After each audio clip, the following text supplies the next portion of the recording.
Welcome to Unit 2, Lesson 15. This is the last lesson of Unit 2.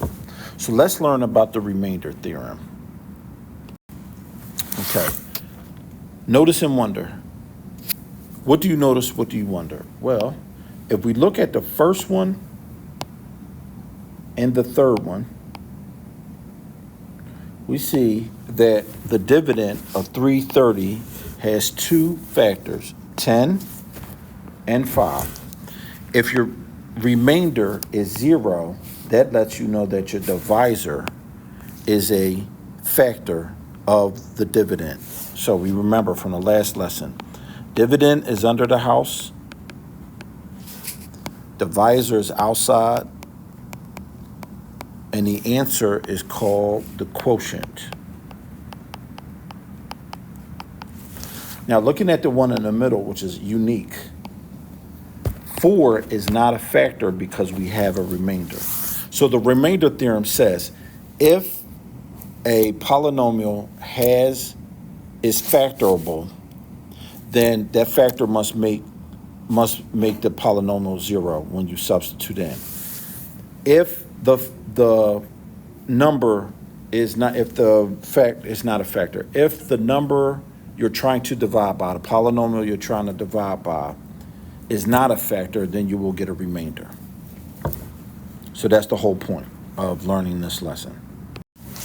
Okay, looking at the remainder theorem, we know that if x minus 2 is a factor, then this should be equal to 0. So what we're going to do is go x to the fourth minus ux cubed plus 24x squared minus 32x plus 16. We're going to set that equal to 0 because if x minus 2 is a factor, we set it equal to 0. We get x equals 2 should be the intercept. If I stick 2 in here, I should get 0.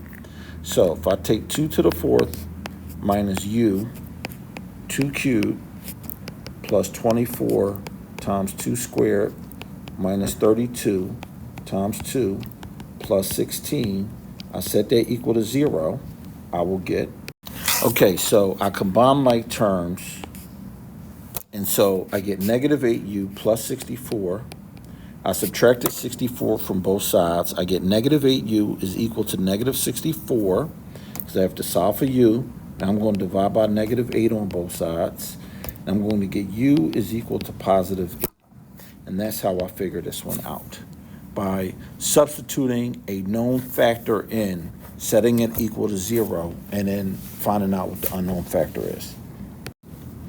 Okay, so now, which of these polynomials could have x minus 2 as a factor?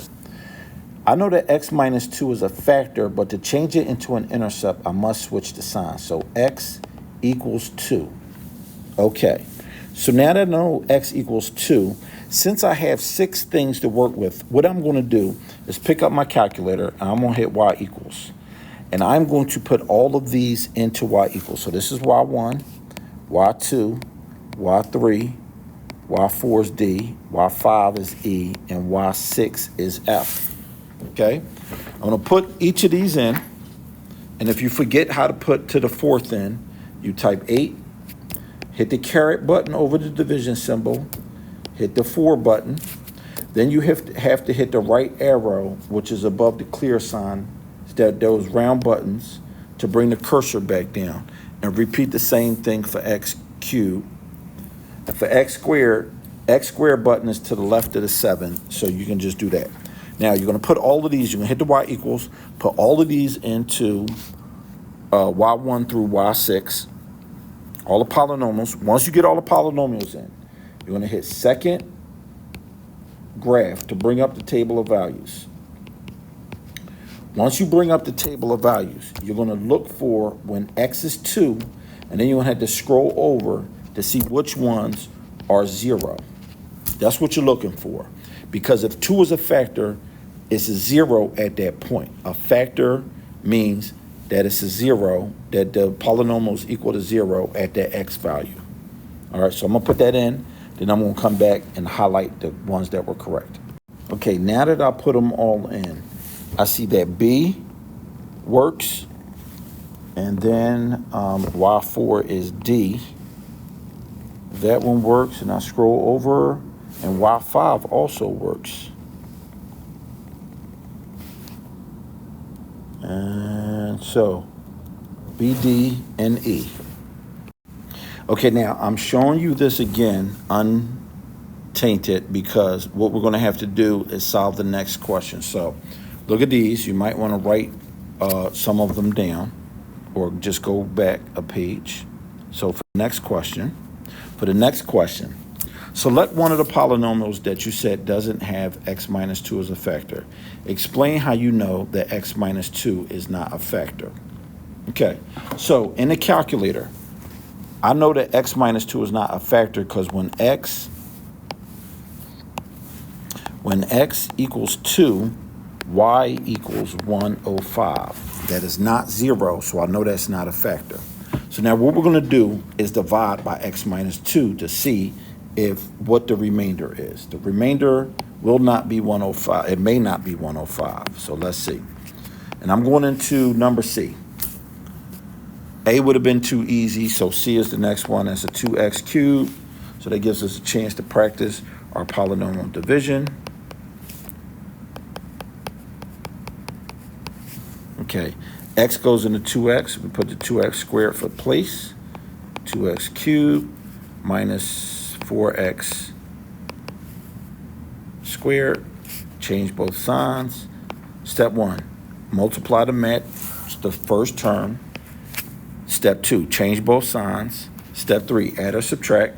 After you change both signs, look, same signs add. So this becomes 17x squared plus 16x. Okay, now multiply to match the first term. So we're going to do 17x here, positive. That gives us 17x squared. 17 times negative 2 is negative 34x. Multiply to match the first term. Change both signs. 34 and 16 is 50x plus 5. I am going to multiply to match the first term. That's positive 50. I get 50x. I get minus 100. Change both signs. First term cancel out. I get 105. All right, so 105 is the remainder. All right, look at that. So 105 is the remainder. It's not 0, so x minus 2 is not a factor of polynomial C from the previous page.